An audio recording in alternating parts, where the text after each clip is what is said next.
ಶಿವಣ್ಣ ಸರ್ಗಡ್ರೆ ತುಂಬ ಇಷ್ಟ. ನಾನು ರಥಾವರ ನೋಡಿ ತುಂಬ ಅಪ್ರಿಷಿಯೇಟ್ ಮಾಡಿದ್ದೀನಿ. ಅದಾದಮೇಲೆ ತಾರಕಾಸುರದಲ್ಲಿ ಸಾಂಗ್ ಕೂಡ ಆಯಿತು. ಅದೇನೋ ಗೊತ್ತಿಲ್ಲ, ಹಂಗೆ ಕನೆಕ್ಟ್ ಆಗುತ್ತೆ ಈ ಸಾಂಗ್. ಈ ಈ ಸಿನಿಮಾ ಹಾಡು ತಾರಕಾಸುರಲ್ಲಿ ಕನ್ನಡ ಕಲಿ ಅಂತ, ಕನ್ನಡ ಕಲಿಯೋ ಅದರಲ್ಲಿ ಒಂದು ಮುಂಡೆ ಒಂದು ಅದವ್ರ ವಾಯ್ಸಿಗೆ ಸೂಪರ್ ಆಯಿತು. ಅದಾದ್ಮೇಲೆ ಈ ಸೀನ್ನಲ್ಲಿ ಕೂಡ ಒಂದು ಸಾಂಗ್ ರಿಲೀಸ್, ಅದು ಹೆಂಗೋ ಆಟೋಮೆಟಿಕ್ಕಾಗಿ ಹಂಗೆ ಅಣ್ಣ ಕನೆಕ್ಟ್ ಆಗುತ್ತೆ. ಅಣ್ಣ ತುಂಬ ಥ್ಯಾಂಕ್ಸ್ ಅಣ್ಣ, ತುಂಬ ಥ್ಯಾಂಕ್ಸ್. ಅದಾದಮೇಲೆ ನಾನು ಮೈನಾಗಿ ಒಂದು ಪ್ರಾಜೆಕ್ಟು ಸ್ಟಾರ್ಟ್ ಆಗೋದು, ಒಬ್ಬ ಡೈರಿಗೆ ತುಂಬ ಜನ ಅಂತಾರೆ, ಲಕ್ಷಾಂತರ ಜನ ಕತೆ ಇಟ್ಕೊಂಡು ಟ್ಯಾಲೆಂಟ್ ಏನೆಲ್ಲ ಓಡಾಡ್ಬೋದು. ಆದರೆ ಆ ಪ್ರಾಜೆಕ್ಟ್ಗೆ ಎಕ್ಸಿಕ್ಯೂಟ್ ಆಗಬೇಕಾದ್ರೆ ದುಡ್ಡು ತುಂಬ ಮುಖ್ಯ. ನಾನು ನಿರ್ಮಾಪಕರ ಬಗ್ಗೆ ಮಾತಾಡ್ತೀನಿ. ಕಲ್ಲಳ್ಳಿ ಚಂದ್ರಶೇಖರ್ ಅಂತ ಅವ್ರ ಹೆಸರು. ಮೊದಲನೇ ಸಿನಿಮಾ ಅದು. ನಾನು 2014 ರಥಾವರ ಶೂಟಿಂಗ್ ನಡೀತಾ ಇತ್ತು. ನಾನು ಆವಾಗ ಬಿ ಎಡ್ ಓದ್ತಿದ್ದೆ. ಆ ಕಾಲೇಜಲ್ಲಿ ಅವ್ರ ಪ್ರಿನ್ಸಿಪಲ್ಲು, ನಾನು ಅವ್ರ ಸ್ಟೂಡೆಂಟು, ಅವ್ರ ಪ್ರಿನ್ಸಿಪಲ್ಲು ಕಾಲೇಜಲ್ಲಿ. 14 ಈಗ ಎಷ್ಟು 11 ವರ್ಷ. ಅವತ್ತು ಅವರು ಬರೀ ಪ್ರಿನ್ಸಿಪಲ್ ಅಷ್ಟೇ. ಒಂದು 25,000 ಸಂಬಳ ಇರ್ಬೋದು ಮೋಸ್ಟ್ಲಿ ಅವಾಗ ಅವ್ರಿಗೆ. 11 ವರ್ಷಕ್ಕೆ ಅವ್ರ ಹಾರ್ಡ್ ವರ್ಕು ಲೀಗಲಿ ಇವತ್ತು ಅವರು 100 ಕೋಟಿ ಮೇಲ್ ಬಾಳ್ತಾರೆ. 100,000 ಫ್ಯಾಮಿಲಿಗಳು ಊಟ ಮಾಡ್ತಾರೆ, 1,000 ಜನ ಕೆಲಸ ಮಾಡ್ತಾರೆ. ತಿಂಗಳಾಯ್ತು ಅಂದರೆ ಒಂದೂವರೆ ಕೋಟಿ ಸಂಬಳ ಕೊಡ್ತಾರೆ, ಫುಲ್ಲೆಲ್ಲ ಇದ್ದಿರ್ತಾರೆ. ಅಷ್ಟು ಇದು ಲೀಗಲಿ, ಯಾವುದು ಏನೋ ಇಲ್ಲೀಗಲಿ ಮಾಡಿರೋಂಥಲ್ಲ. ಎಜುಕೇಷನ್ ಆಲ್ರೆಡಿ ಮೂರು ಆಯ್ತಲ್ಲ ಸರ್, 3 ಸಂಸ್ಥೆಗಳಾಗಿದ್ದಾವೆ. ಒಂದು 6-7 ಡಿಗ್ರಿ ಓದಿದ್ದಾರೆ, 6 ಅಥವಾ 7 ಡಿಗ್ರಿ ಓದಿದ್ದಾರೆ.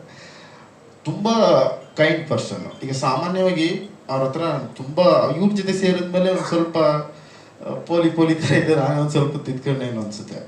ಅವ್ರ ಹತ್ರ ಒಂದೆರಡು ತುಂಬ ಕ್ಲೀನ್ ಸ್ಲೇಟು, ಯಾವುದೇ ಹ್ಯಾಬಿಟ್ಸ್ ಅಲ್ಲಿ ಇನ್ನೊಂದಲ್ಲಿ ಮತ್ತೊಂದಲ್ಲಿ. ಅವ್ರ ಹತ್ರ ಮೇಯ್ನ್ ಕ್ಯಾರೆಕ್ಟರ್ ಅಂದರೆ, ನೀವು ಮನಸ್ಸನ್ನು ಸಾಮಾನ್ಯವಾಗಿ ಟ್ರಿಗ್ಗರ್ ಮಾಡಿ ತಪ್ಪು ಮಾಡಿಸ್ಬೋದು. ನಿಮ್ಮೆಲ್ಲರಿಗೂ ಚಾಲೆಂಜ್, ನೀವು ಇವ್ರ ಕೈಲಿ ಬೇಕಾದ್ರೆ ಟ್ರಿಗ್ಗರ್ ಮಾಡಿ ತಪ್ಪು ಮಾಡಿಸಿ ನೋಡ್ತೀನಿ, ಮಾಡೋಕ್ಕಾಗಲ್ಲ. ನೀವು ಎಂಥ ಪ್ರೆಸರ್ ಇರಲಿ, ಎಷ್ಟೇ ಜನ ನಿಂತಿರಲಿ, ಎಷ್ಟೇ ಈಗ ಸಿನಿಮಾ ಸಾಮಾನ್ಯವಾಗಿ ಎವ್ರಿ ಸ್ಟೆಪ್ಪು ತುಂಬ ಹರಾಸ್ಮೆಂಟ್ ಅನಿಸುತ್ತೆ. ಪೇಮೆಂಟ್ಸು ಅವು ಇವು, ಆಮೇಲೆ ಎಲ್ಲದರಲ್ಲೂ ಪರ್ಸೆಂಟೇಜ್ ಇಟ್ಬಿಟ್ಟಿರ್ತಾರೆ. ಅದೆಲ್ಲ ತಪ್ಪಿಸ್ಕೋಬೇಕು ಆ ಥರದ್ದು. ಆಮೇಲೆ ಹರಾಸ್ಮೆಂಟ್ಗಳು, ಕೆಲಸ ಆಗಬೇಕಾದ್ರೆ ಒಂಥರ ಇರ್ತಾರೆ, ಕೆಲಸ ಆದಮೇಲೆ ಚೇಂಜ್ ಆಗ್ಬೋದು. ಎಷ್ಟೇ ಜನ ನಿಂತ್ಕೊಂಡು ಎಷ್ಟೇ ಹರಾಸ್ ಮಾಡ್ತಾ ಇರಲಿ, ಎಷ್ಟು ಕೂಲಾಗಿ ಬಿಹೇವ್ ಮಾಡ್ತಾರೆ ಅಂದರೆ ನಿಜವಾಗ್ಲೂ ಅದು ಒಂದು ಮಾಸ್ಟರ್ ಪೀಸ್ ಬಿಹೇವಿಯರ್ ಅದು. ಅವ್ರಿಗೆ ಒಂದ್ಸಲ ಹೇಳಿದ್ದೀನಿ, ನೀವು ಎಷ್ಟೇ ಟ್ರಿಗರ್ ಮಾಡೋರು ಅವ್ರನ್ನ ಕೋಪ ಮಾಡ್ಸೋಕ್ಕಾಗಲ್ಲ. ನಾನು ಎಷ್ಟು ಸಲ ದುಡುಕಿ ಮಾಡಿದ್ದೀನಿ, ಬಟ್ ಅವ್ರು ಕೋಪನೇ ಮಾಡ್ಕೊಳ್ಳಲ್ಲ. Thank you sir. ಮತ್ತು ಇಂಥ ಒಬ್ಬ ಪ್ಯಾಷನೇಟ್, ತುಂಬ ಸಿನಿಮಾ ಕಂಡ್ರೆ ತುಂಬ ಕ್ರೇಜ್ ಇದೆ. ಇಂಥ ಒಬ್ಬ ಪ್ರೊಡ್ಯೂಸರ್ನ ಸಿನಿಮಾ ಉಳಿಸ್ಕೊಳ್ಳಿ ಅಂತ ನಾನು ಆಸೆ ಪಡ್ತೀನಿ. ಯಾಕಂತಂದರೆ ನಾನೇ ಎಲ್ಲ ಒಂದು ತಟ್ಟೆಲಿ ಇರೋ ಒಂದು ದಬ್ರಲ್ಲಿ ಮಾಡಿದಂಥ ಅನ್ನ ಎಲ್ಲ ಒಬ್ಬರೇ ತಿನ್ನೋಕ್ಕಾಗಲ್ಲ.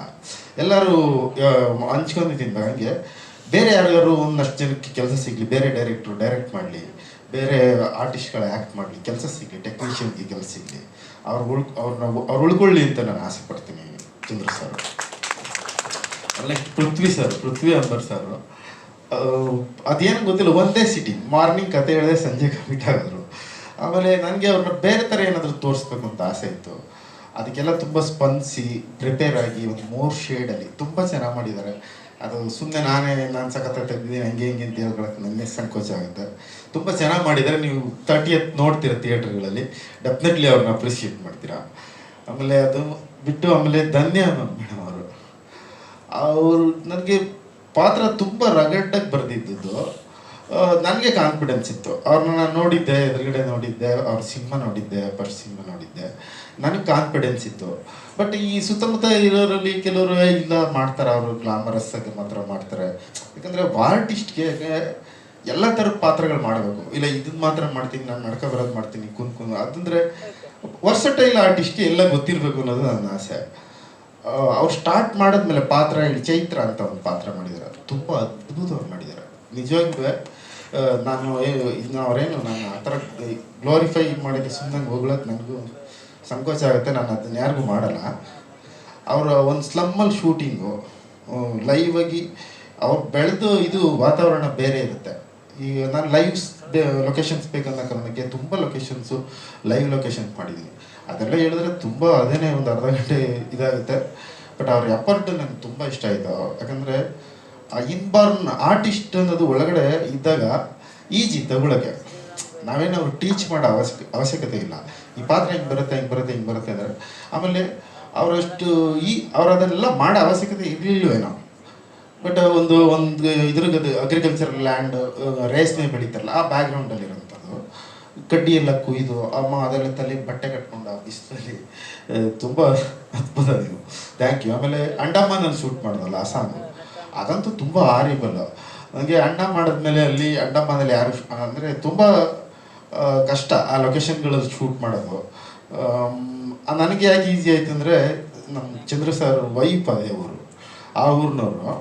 ಸೊ ಹಾಗಾಗಿ ಒಂದು 7-8 ಡೇಸು ಒಂದು 2-3 ಅವರ್ ಶೂಟ್ ಮಾಡ್ಬೋದು ಅಷ್ಟೇ. ನಾನು ಮಾಡಿರೋ ಲೊಕೇಶನ್ಗಳಲ್ಲಿ ತುಂಬ ಟಫೆಸ್ಟ್ ಲೊಕೇಶನ್ಗಳು. ಅಲ್ಲಿ ಗಂಟೆ ಎಲ್ಲ ಕ್ರಿವೆಲ್ಲ ಕರ್ಕೊಬಿಟ್ಟು 2 ಅವರ್ 3 ಅವರ್ ಶೂಟಿಂಗ್ ಮಾಡಿಬಿಟ್ಟು ಮತ್ತೆ ಆ ರೂಮಲ್ಲಿ ಕೂತ್ಕೊಂಡ್ರೆ ಹೆಂಗಿರುತ್ತೆ, ಪ್ರೊಡ್ಯೂಸರ್ಗೆ ಹೆಂಗಿರುತ್ತೆ.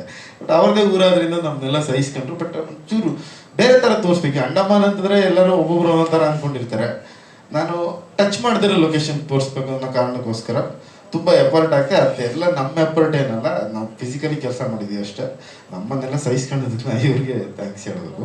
ಅದ್ರಲ್ಲಿ ಇನ್ನೊಂದು ಮುಖ್ಯವಾದ ವಿಚಾರ, ಅಲ್ಲೊಂದು ಕಲ್ಲು ನೋಡಿದ್ರಿ ನೀವು, ಕಲ್ಲು ಲಾಸ್ಟಲ್ಲಿ ಅದ್ರ ಮೇಲೆ ನಿಂತಿರ್ತಾರೆ ಹೀರೋ ಹೀರೋಯಿನ್ ಇಬ್ಬರು.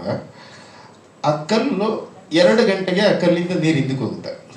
ಮಧ್ಯಾಹ್ನ 2 ಗಂಟೆಗೆ 2 ಅವರ್ಗೆ ಫುಲ್ ನೀರು, ಆ ಕಲ್ಲು ಸುಮಾರು ಒಂದು 400 ಅಡಿ ಕಲ್ಲು ಅನ್ಕೋತೀನಿ, ಎಲ್ಲ ತುಂಬೋಗುತ್ತೆ, ನೀರು ತುಂಬೋಗುತ್ತೆ. ನಾವು 1 ಕಿಲೋಮೀಟರ್ ಓಡಬೇಕು, ಓಡೋಗಿ ಆ ಕಲ್ಲು ಮೇಲೆ ನಿಂತ್ಕೊಂಡು ಶಾರ್ಟ್ ತೆಗೆದ್ಬಿಟ್ಟು ಆ ನೀರು ಬರೋಷ್ಟೊಳಗೆ ಮತ್ತೆ ಬರ್ಬೇಕು ಎಲ್ಲರೂ, ಇಡೀ ಕ್ರೀವು. ಅದು ಒಂದು ಸೀಸನಲ್ ಲೊಕೇಶನ್ ಅಲ್ಲ. ನನಗೊಂಚೂರು ಚಾಲೆಂಜ್ ಅನ್ನಿಸ್ತು. ಅದು ಎಲ್ಲರೂ ಎಕ್ಸ್ಪೋಸ್ ಮಾಡೋಕ್ಕಾಗಲ್ಲ. ತುಂಬ ಅದ್ಭುತ. ಅವ್ರು ಅವತ್ತು ನನ್ನ ಎಲ್ಲರೂ ಬೈಕೊಂಡಿರ್ತಾರೆ ಅಂತ ಅನ್ಕೋತೀನಿ, ಹೀರೋಯಿನ್ ಎಲ್ಲರೂ ಬೈಕೊಂಡಿರ್ತಾರೆ. ಬಟ್ ಅದು ವಿಸುವಲಿ ನೋಡಿದಾಗ ಹಂಗೆ ಅನಿಸಲ್ಲ, ಖುಷಿಯಾಗಿರ್ತಾರೆ. Thank you. ಆಮೇಲೆ ಪ್ರತಿದಿನ ಶೂಟಿಂಗ್ ಬರೋರು ಪೂರ್ಣಿಮಾ ಅಮ್ಮ. ನನಗೆ ನಮ್ಮಮ್ಮ ಹೆಚ್ಚು ಕಡಿಮೆ ಅದೇ, ಅವ್ರು ಬರಲ್ಲ, ನಮ್ಮೂರು ಬಿಟ್ಟು ಆಚೆನೇ ಬರಲ್ಲ ಅವರು. ನಂಗೆ ಅವಾಗ ಅವ್ರೊಂದು ದಿವಸ ಬಂದಿಲ್ಲ ಅಂದ್ರೆ ನಾನೇ ಏನು ಬಂದಿಲ್ಲವಲ್ಲ ನೋಡ್ತಿದ್ದೆ. ಅಂಡಮಾನ್ಗೆಲ್ಲ ಬಂದ್ರೆ ಅಮ್ಮ ಥ್ಯಾಂಕ್ಸ್ ಅಮ್ಮ, ಥ್ಯಾಂಕ್ ಯು. ಪ್ರೀತಿಗೆ ಅದೇ ಇದೇ ಇಲ್ಲ. Thank you madam. Music director ಬಗ್ಗೆ ಹೇಳೋದು, ಅವ್ರ ಅವೈಲಬಿಲಿಟಿ ಕಡಿಮೆ ಅಷ್ಟೇ, ಬಟ್ ಕೆಲಸ ಎಕ್ಸ್ಟ್ರಾಡಿನರಿ. ರಥಾವರ ರೀರೆಕಾರ್ಡಿಂಗ್ ಅವರೇ ಮಾಡೋದು. ಒಂದು ಮೂಲೆಯಲ್ಲಿ ಬಾಡಿ ಇಟ್ಕೊಂಡು ಕೂತಿರೋರು. ನಾನು ಚಿಕ್ಕ ಹುಡುಗ 10 ವರ್ಷದಿಂದ ಬಸ್ಸೂಸ್ತಾರ ಇವರಲ್ಲ, ಇವರು ಆವಾಗಿಂದ ನೋಡಿದ್ದೆ. ಕರಾವಳಿ ಆ್ಯಕ್ಚುಲಿ ಅದು ಕಂಬಳ ಮೇಲೆ ಕತೆ ಚಿತ್ರಕಥೆ ನನ್ನದೇ. ಅದು ಗುರು ದತ್ ಗಾಣಿಗ್ ಅವರು ಡೈರೆಕ್ಟ್ರು. ಅದಕ್ಕೆ ಮ್ಯೂಸಿಕ್ ಮುಹೂರ್ತ ದಿವಸ ಹೋಗಿದ್ದೆ. ಅದು ನನಗೊಂದು ಟ್ಯೂನ್ ಕೇಳಿಸಿದ್ರು. ಅದು ಇವಾಗ ರಿಲೀಸ್ ಆಗಿ ಸೂಪರ್ ಹಿಟ್ ಆಗಿದೆ. Back to back hit. Congratulation music ಡೈರೆಕ್ಟ್ರೆ, ದೊಡ್ಡದಾಗಿ ಬೆಳೀರಿ. ನಾವು ಬಸವನಗುಡಿಲಿ ನಿಮ್ಗೆ ಏನು ಪ್ರಾಮಿಸ್ ಮಾಡಿದ್ದೆ, ಒಂದೇ ಒಂದು ತಿಂಗಳಲ್ಲಿ ನಾನು ನಿಮ್ಮ ಮನೆ ಎದುರುಗಡೆ ವಿತ್ ಅಡ್ವಾನ್ಸ್ ನಿಂತಿದ್ದೆ. ನಿಮ್ಮ ನಮಗೆ 4 ಸಾಂಗ್ ಸೂಪರ್ ಹಿಟ್ ಸಾಂಗ್ ಕೊಟ್ಟಿದ್ದೀರ. Thank you. ಒಂದು ಸ್ವಲ್ಪ ಕಷ್ಟ, ನಾವು ಟಾರ್ಚರ್ ಕೊಟ್ಟಿರ್ತೀವಿ. ಏನೇ ಕೆಲಸಕ್ಕೆ ಮಾತ್ರ ಪರ್ಸ್ನಲಿ ಏನಿರೋದಿಲ್ಲ. Thank you.